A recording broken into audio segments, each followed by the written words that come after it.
Sure. My name is Filip Slaveski. The book is called Remaking Ukraine After World War II, The Clash of Local and Central Soviet Power. It's a book set in the immediate aftermath of the catastrophe of World War II in Ukraine that looks at the continued catastrophe of rebuilding the country while the consequences of the war continued to ravage it.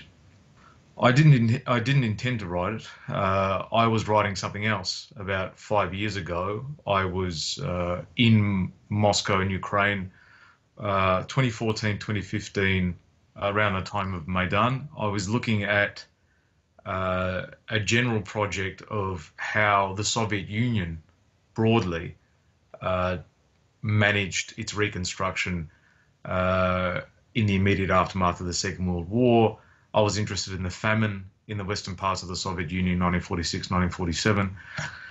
And I came across a fascinating set of documents in Moscow about some villages in Ukraine that I simply couldn't make sense of. So when I was in the party archive in Moscow, I was reading letters to Central Committee secretaries, and there are thousands upon thousands of them, letters from ordinary Soviet citizens seeking help. This was a major way in which people communicated with the government. Many of them are quite similar. People are being abused by local authorities. They're seeking central assistance. This one I came across was quite remarkable. It was sent by a Ukrainian soldier who came back from the Second World War, but of ethnic Polish heritage. Unfortunately, like many soldiers who came back, he came back to a village that had been destroyed by the Germans upon their retreat from Ukraine in 1943, instituting their scorched earth policy, where they razed thousands of villages to the ground and killed scores of people. That wasn't remarkable. Unfortunately, that was common. What was remarkable about it was his complaint. He complained that he'd come back from the war, and if it were bad enough that his wife and children were buried beneath his village, when he tried to reconstruct the village and the collective farm, which is what he was supposed to do along with millions of others, the local authorities stopped him. And this didn't make any sense to me. And he went on to outline that not only did they stop the soldiers from rebuilding the village and farm, but when they did try to rebuild it, they came and they knocked it down. And this was probably in 2014, I think, that I read that, and I just I brushed it aside for a little while. But it kept on bothering me for some time, and I couldn't really find any answers in all of my archival travels across Russia and Ukraine in that time.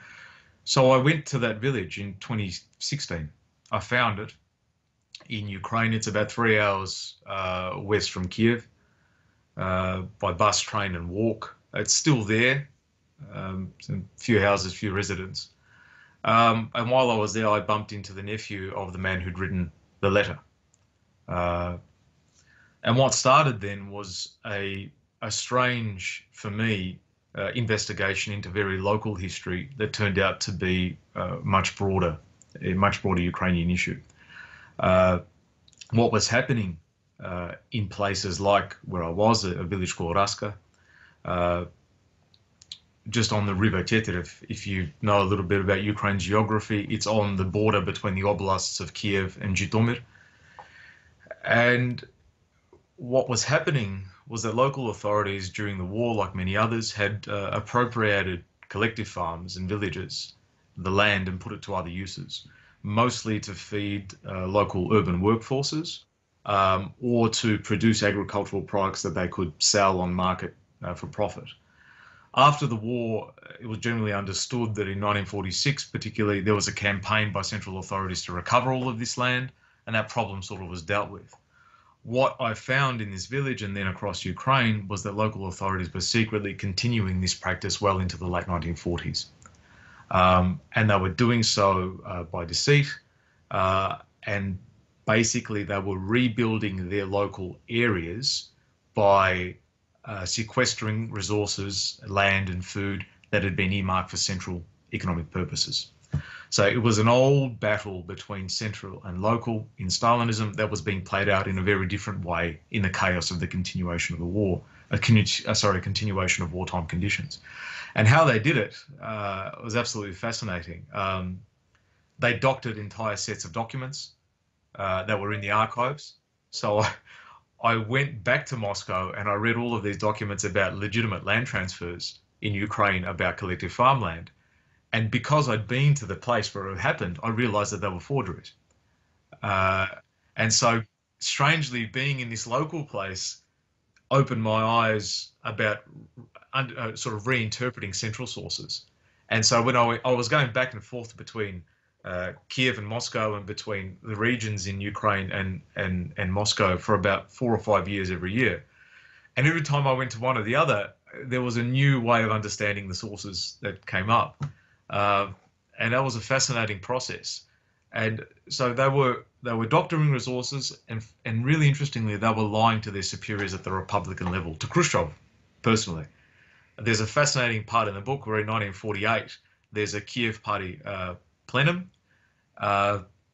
and the Raycom, or the local party secretary for the region, is giving a talk about how agricultural production and livestock production in his region is really going great. He said, everything's going great. There's just one farm. There's a bit of a problem. It's got one cow. That's all. And just as he says that, Khrushchev walks through the door. And everyone stands up and claps. And he says, wait a second. It's 1948. What do you mean a farm's just got one cow? You know?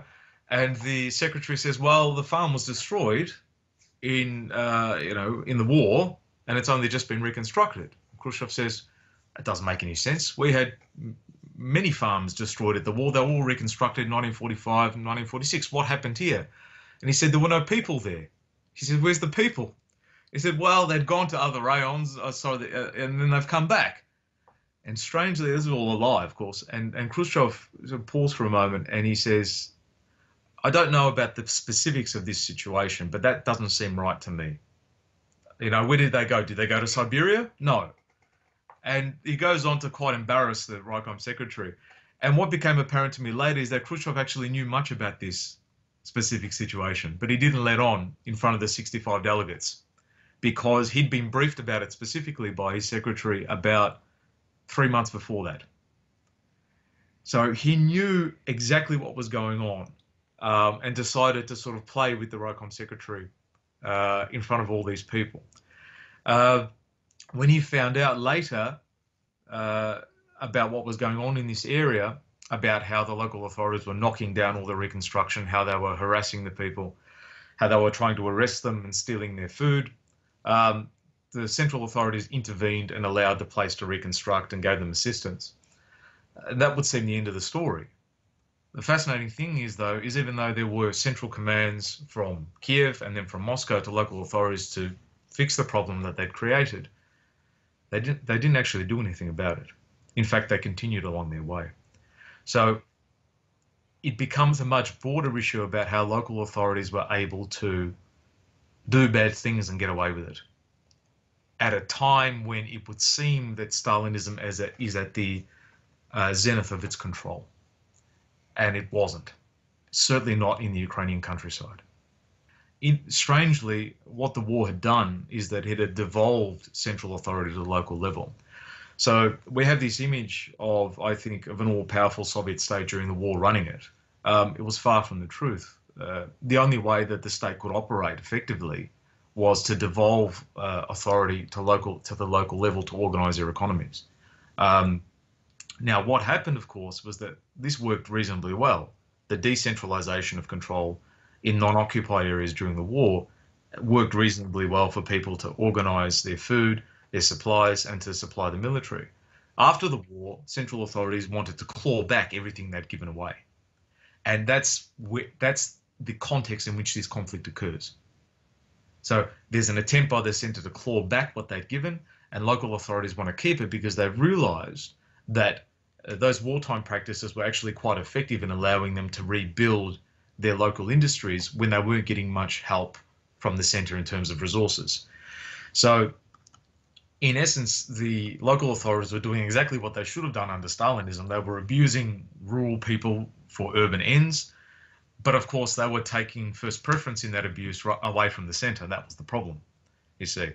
And so it's an old problem, not only in Stalinism, but in Tsarist governance and this is a deep problem, but it plays out in a very different way in this chaotic context, particularly when we look at the famine in 1946 and 1947 in Ukraine, where there's this contest over food and land, and going on into the late 1940s. I mean, it continues along with so many of the terrible wartime conditions from the Second World War in this place. So when I say that there's a continuation of wartime conditions, that's exactly what I mean, what you've outlined. So unlike other parts of the Soviet Union, indeed any part of Europe, you have a continuation of mass violence in the western parts of Ukraine, but also in others. And that is the insurgency and the counterinsurgency that's being fought between nationalist forces and the Soviets, but also between other forces, Poles and things like that. This continues into 1946. And the famine, yes, it is indeed a lesser known famine in 1946, 1947 compared to 1932 and 1933 in Ukraine. But even by conservative estimate, at least 1 million people die. And I was lucky enough to win a Australian Research Council grant to write a history of that famine, which starts this year. And so I'll be, COVID permitting, travelling to the western regions of the former Soviet Union to conduct research to write a history of that famine. It's really important, not only because of the fact that so many people die, but the way in which the Soviet authorities dealt with it. And that gives you some insight into their attitude, not only toward Ukrainians, but toward rural people and toward agriculture at that particular time. Generally, when it became apparent that there was a massive drought in the middle of 1946 that destroyed the grain harvest, their immediate response was a panicked response, and it was to reduce food consumption in the countryside where the majority of the people lived in order to funnel it to the cities and to the army. And the ways in which they reduced that, the ways in which they took food from people and their capacity to make it, particularly in Ukraine, Moldova and Western Russia, not only is it entirely brutal, and I mean this is quite common for the Soviet authorities, but basically put these regions onto a path of economic destitution that was to continue for many years afterward. So even though the agriculture recovers in 1948, the impact of that famine on people's capacity in the countryside to live was much further reaching.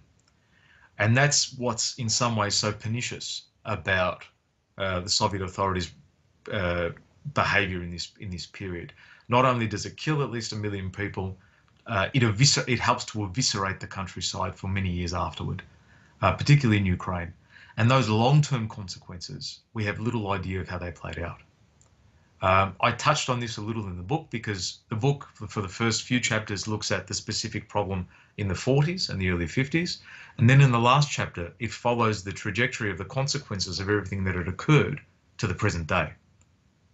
So it marries historical analysis with contemporary analysis in these places where I worked, mostly in Raska, which is close to the border of Zhytomyr, and in Bila Tserkva, which is, you might know, a city south of Kyiv. And so I'll be doing the same thing with the famine. I'll be looking at what were the consequences to people's lives, to the economy, 5, 10, 15, 20 years down the track. I mean, what impact did it have?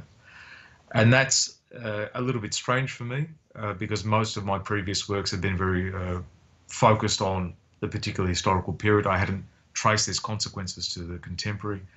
But when I was in the village, I met a woman who was a survivor of the massacre in 1943. She'd survived the massacre in Raska as a girl of only a few years old, had vivid memories of that, but also of post-war reconstruction. And so it was compelling to me to give a sense of what the enduring and contemporary consequences of these historical tragedies were, not only in people's lives, but how they shaped entire villages and areas. I usually work in party and state archives in the cities, so Kiev and Moscow and other places. This time I went out sort of to the regions and introduced some more local research. When I got there, for 2 years in a row, the archive was closed in the summer, even though when I'd called up beforehand, they told me it would be open. Now, most researchers will tell you that this is quite common for when working in the former Soviet Union. You know, schedules and things don't really exist or matter much. But I went and I met a regional director of the archive, and I explained my situation to her, and she took pity on me. The second year in a row of not being able to access these documents. I had no idea what these documents were exactly, but I knew that they concerned the Council on Collective Farm Affairs, which was it's a bit boring perhaps to your listeners, but a really powerful council that was established in 1946 to drive really the restoration of central control in the countryside. There's a central fund or collection in Moscow, but the local ones are out in the oblasts across the former Soviet Union. And I needed this for Kyiv Oblast because I thought that something must be in here about this problem that I have, and I can't access them on the local level. They've been closed for 2 years. The first time I went in 2014, the archive had been flooded and the things were damaged. So this was 3 times in a row I couldn't get them. And as I said, she took pity on me, and she actually opened the archive for me when it was closed in the summer and allowed me to work there alone with the residential archivist. And the time I spent there was the most eye-opening in all of the years I've conducted archival research, because these were the original documents sent from representatives of that council straight back to Moscow, detailing in hundreds of pages what was going on this local level, what was going on in other areas of Kyiv Oblast, where this problem was occurring of the theft of land and its repurposing by local authorities. And all of this was new. It had been declassified in stages from 1989. And strangely, anyone who works in archives, you'll see that when you open an archival folder, there'll be a signing sheet with a date. You sign your name. Now, usually, sometimes you don't, as a researcher, you don't really sign it. You forget. Then it's not really enforced in some areas. These were the original sort of sign-in sheets that hadn't been touched since 1989, 1994, 1998. They'd only been signed by the original archivist to declassify them. And I asked the people there, I said, had people not signed this in? And she said, no one's ever asked for them. And I spent a long time there in the basement of this formerly flooded archive, and they formed the real kernel of the book. They allowed me to reinterpret all of the other resources I'd been looking at for the past few years and to understand them accurately. So if I hadn't been able to access those, I might have come away, like other historians had, looking at the archival record in Moscow and Kiev and assuming that there were normal land transfers across the collective farm sector, and this was just how it worked. Unfortunately, this entire period has gathered much less attention than the 30s in Soviet history and from Soviet historians. And histories of the agricultural sector and the regional areas in Ukraine in this period are lacking, more than others. So yes, there's a bit that needs to be written about abuses in the collective farm sector, but there's a lot that needs to be written in this area. And that's what I hope to, at the end of my book, for fellow researchers, I put an appendix where I explain the procedures to access some of these documents, not only in Ukraine, but across, the former Soviet Union, where they're located in each oblast, in the hope that if other people pursue this similar type of research where you connect the local to the center on this vertical, then in some time we can come together and start piecing together this problem across not only Ukraine but the Soviet Union, and get a real understanding of how agriculture and the economy broadly worked in the immediate aftermath of the Second World War, when all of this chaos was continuing that we'd outlined about insurgency, about famine and so forth. Because this history really needs to be written, not only because it's a significant gap, but because its contemporary resonance is so strong in these areas. In 1946, there's a once-in-a-generation drought. It was really severe. If you read letters from peasants in 1946, you'll see that they talk about, the grain being burnt down all the way to the bottom of the stalk, and there's nothing left. And many of them start their flight looking for other places to live in the cities or in other regional areas. So it was severe, but drought doesn't equal famine. Okay, it's not so simple. It's the intervention of central authorities that turned drought into famine, and it's their intervention that directs it specifically to regional areas for the sake of the urban ones. This was happening at the same time as they were trying to reconstruct their central control over the local areas, particularly in the countryside. So what they do as famine is approaching, they do a massive recoup of lands that had been used by collective farmers and others for their own production of food during the war. This was illegal, according to Soviet law, because they'd gone beyond the allocated space that they could have. And when they took this land, and they took it from workers as well, who'd used what's called sort of their garden allotments, producing food. Not only were they taking food out of the countryside by requisitioning it as famine approached, they were reducing the capacity of people to reproduce the food that was taken from them by growing it. For workers in the Ukrainian countryside, this was a death sentence. So we know a lot about how requisitioning, our central requisitioning of grain and other things impacts farmers. We have a little bit less understanding of how it impacts how it impacts workers who are living in regional areas. They're particularly worse off because they have less access to produce their own food, but also if they're dependent on rations, guess what else happens in late 1946 and 1947? The Soviet state ends bread rationing for rural inhabitants.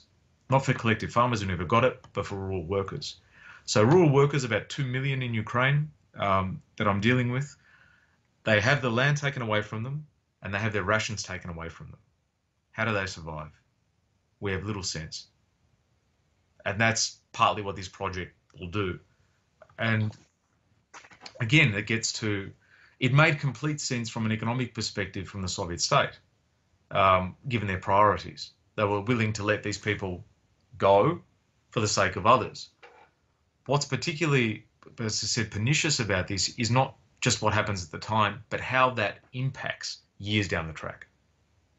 What does it do to people? How does it shape their lives? How does it shape local economies? How does it help to explain why some areas in Ukraine continued to be destitute for decades after the Second World War compared to others?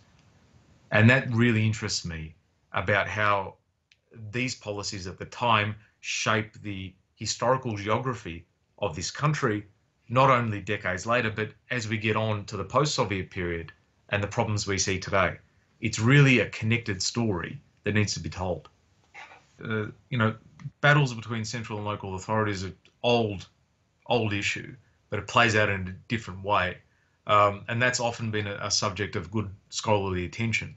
What else raised my issue was the ways in which central authorities understood their relationship with ordinary people. So Khrushchev's a perfect example, okay?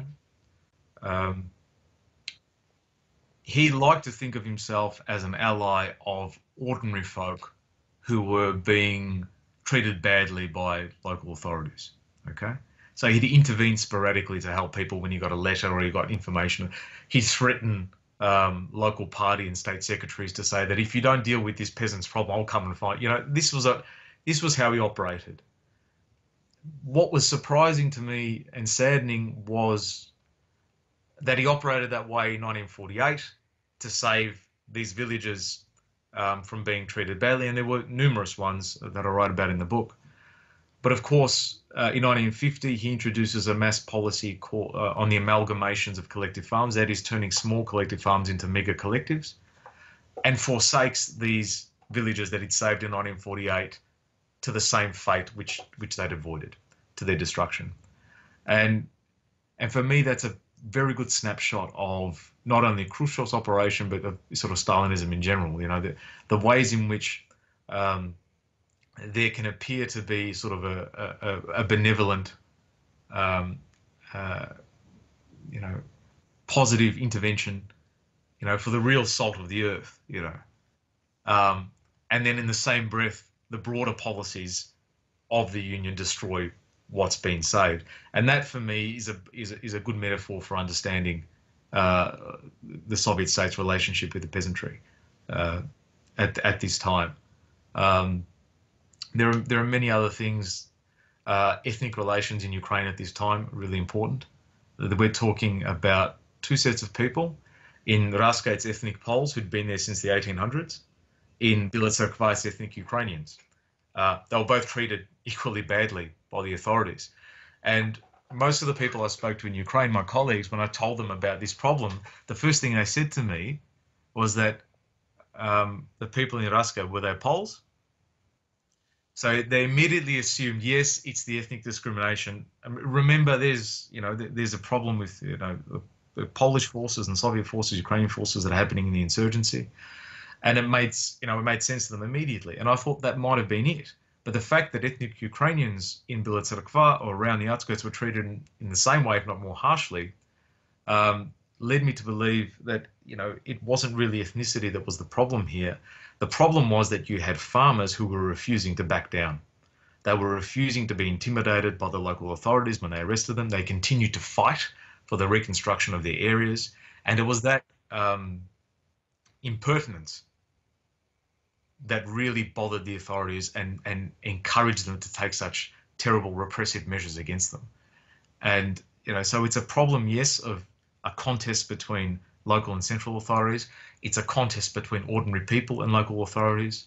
There are alliances between local people and central committee secretaries in Moscow.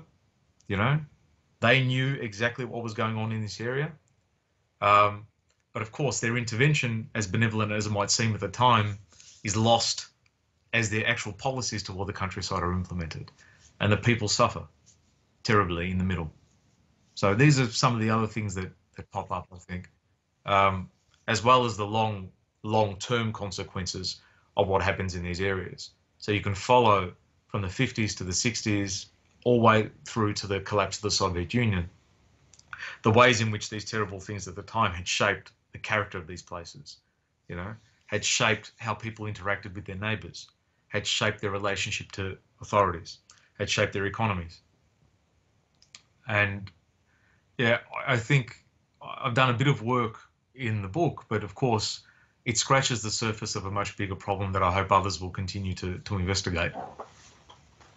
I think much of central Ukraine, remember Western Ukraine at this time is not collectivized, so you don't have a problem of a contest over collective farmland. It's a contest of enforcing collectivization, which happens in early 1948.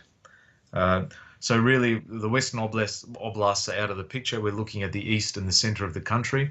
Much of central Ukraine, north to south, all the way down to the famine-affected areas of Mykolaiv and Odessa. In the east, it's a little bit different. Some people might know that this was the industrial heartland of Soviet Ukraine. And so there was a big problem there during the war, of authorities gobbling up collective farmland and using it to feed or to allow workers to grow their own food. This continues afterwards, but what was really strange about the authorities in Kyiv Oblast was that they were unique in their persistence and their antagonism toward implementing these policies. And I tried to figure out what was it about them, and part of it was structural. So one of the lead secretaries of Kyiv Oblast, who was in charge of agricultural affairs and was charged with implementing this central policy of recouping farmland, he was the chief criminal in stealing that land and continuing to do so. And this is really important for understanding how Soviet policy works. The person who's in charge of implementing the policy is the chief problem, is the chief person who's not doing it, or is doing the opposite. And this again is a metaphor of the challenges of central authority in rebuilding the Soviet Union. The tools they have to rebuild through their local authorities are the biggest stumbling block to that implementation, but they can't do much about it. And that's fascinating because these people were warned, they had criminal charges placed against them, and guess what? They used their networks to avoid paying these costs. Okay, they send their colleagues to other rayons. When there's a court case for someone, they put them on leave so they're unable to attend. And guess what? After a month or two, when all the wind blows over, they just come back into the fray. They come back into the fray, into their old positions, and they continue what they're doing. And that resilience of local authorities from central control, I knew it's there, but the finesse, the capacities of these local authorities and networks to do this at this time really surprised me. People who write about corruption in the Soviet Union will say at this time we start to see the long-term sort of seeds of corruption being sown, things that eventually undid the Soviet Union in the 90s, in the late 80s. So the party lets go of its moral duty, and I use that term loosely, of policing its party and state structures for corruption, and accepts sort of this bargain of allowing the localities to engage in mass corruption, enriching themselves in exchange for their loyalty to the centre. And this is how it's happening at this time. It was always a problem, but this is when it's happening. This is when the seeds are being sown. And this is the problem that continues for a long way on across the Soviet Union. And that's the funny thing. That's the funny thing. State control, what does that really mean? So if you particularly look at places like Central Asia, and you look at, what does state control of resources mean? Well, who represents the state in these areas? And you see that the problems that we see now of federal money going to these localities and the local cliques taking that money and not distributing it to people and to services and so forth, they're just continuing what had been well established beforehand. The way in which central authorities bought the loyalty and control of these areas in Soviet times, Stalin had essentially approved it in the late 40s as a way of managing the vast territories of the Soviet Union. This continues now under Putin. Privatization's a big problem, yes, indeed, but it's part of a much larger problem that allowed that to occur, which is, I think, one of the advantages of what we do as historians, is to contextualize so many of these problems, to give them their proper historical understanding, and to give a more accurate sense of what's going on today. But there's, I think, a compelling human story of how people who had endured some of the worst tragedies of the Second World War sort of came home seeking to rebuild their lives of what was left of them, and had to fight tooth and nail for years afterwards to do so. And that for me was incredibly painful to write about, because people don't have time to grieve. They don't have time to properly process. It's just a continued battle from their mobilization to afterwards to fighting their own authorities who are supposed to represent them, even if they represent them badly. And their resilience in doing so, and their courage in doing so across Ukraine, really left me speechless on so many occasions. I could not imagine the type of moral fortitude and wisdom required to take on this battle and to win it in the way that they did, or lose it, or whatever. But to undertake that for so many years, that for me, apart from all of the scholarly importance of the work, is the most compelling element. No problem. No problem. I've enjoyed talking to you. Thanks, William. Take care. Bye-bye.